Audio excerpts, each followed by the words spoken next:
রাখো, মা চলে এসছে। কিরে মনা, কার সাথে কথা বলছিলিস? প্রিয়ার সঙ্গে কথা বলছিলাম মা, নোটস নেওয়ার জন্য। আমি জানি ওটা প্রিয়া ছিল না। বল না মনা, কার সাথে কথা বলছিলিস? আরে না না মা, আমি প্রিয়ার সঙ্গেই কথা বলছিলাম। দেখ মনা, মায়ের থেকে ভালো বন্ধু আর কেউ হয় না। তুই আমায় বল, আমি তোর বাবার সাথে কথা বলছি। মা আছে একজন, আমরা একই কলেজে পড়ি, ওর নাম রনি। তাহলে একটু ফোন কর, কথা বলি, আমাদের বাড়িতে আসতে বলি। সত্যিই মা তুমি ওর সঙ্গে কথা বলতে চাও? দাঁড়াও। হ্যালো রনি, মা আমাদের ব্যাপারে সব জেনে গেছে। মা তোমার সঙ্গে কথা বলতে চায়।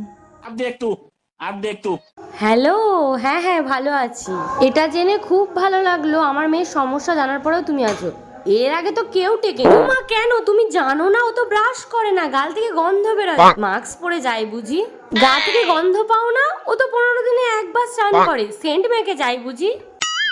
আর পেটে যা গ্যাস, ও বাথরুমে গেলে কেউ দাঁড়াতে পারে না। আর মাথায় যা উকুন, বাপরে বাপ, আছো এই অনেক। মনা, কেটে গেল কেন দেখ তো। মা বিশ্বাসের দাম দিলে না। जोर का झटका है जोरों से लगा।